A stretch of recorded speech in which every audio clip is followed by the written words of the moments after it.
it's about alternative fuel types at facilities, specifically in East Tennessee.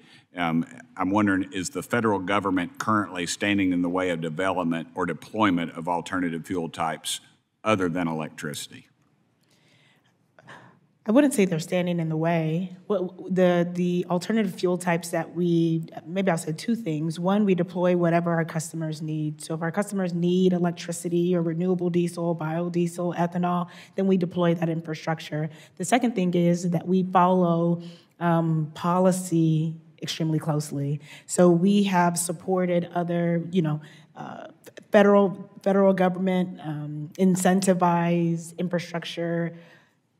And we've invested in that, and we continue to support those sorts of investments. So moving into alternative fuels, if the investment makes sense, we'll continue to do that. But what I'll reiterate is a two-sided incentive structure is extremely important, not only in incentivizing the infrastructure side, but also the demand side, the energy, the fuel that goes to the customer. If you don't incentivize that side, then you continue to have an economic structure that's extremely imbalanced, and investment will cease.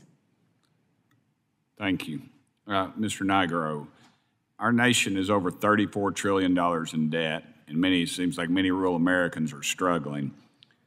And given that the average American-produced EV costs $53,000, why do you think this administration is pushing EV-related mandates on these hardworking folks? I'm very glad you brought that up. I think your stat probably is correct about the average price of an electric vehicle. The thing that's important for all Americans to keep in mind when they're buying a vehicle is most of the cost is in the ownership cost of it, right? The cost of fuel, the cost of maintenance. We ran the numbers on the most popular vehicles of different types, the F-150, Toyota Camry, Toyota Corolla, and an electric vehicle equivalent. For sure, up front, they cost more. But over time, through fuel cost savings, since most people can charge at home at very low cost, you end up actually saving money in the long run over the total, what's called the total cost of ownership. So counterintuitively, EVs are actually less expensive to own in general, particularly in passenger vehicles. I'm going to follow up with that, if that's okay. In March, the EPA announced a final rule that would require up to 2/3 of new cars and trucks sold in the U.S. to be EVs in 8 years. The president's EV mandate, I feel like, is a little bit out there. We don't have the infrastructure, the power generation, nor the domestic supply chain to meet these demands. I'm often wondered too, is people they don't take into consideration the slave labor that's involved with these batteries, the fact that these so-called rare earth minerals that maybe we could get here, there weren't some of the restrictions that apply to us that don't apply to our friends and enemies overseas. Sorry, so what's the...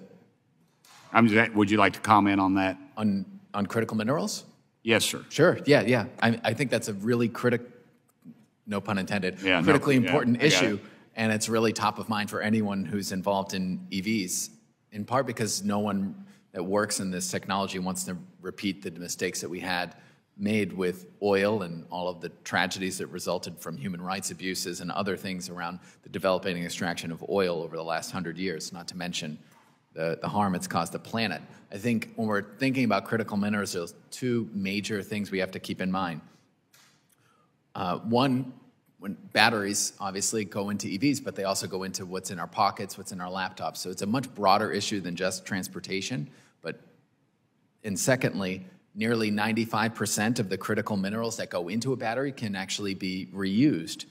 A recent study by Stanford University estimated that innovative homegrown recycling from a company based in California called Redwood Materials, they can cut the environmental cost by 80%.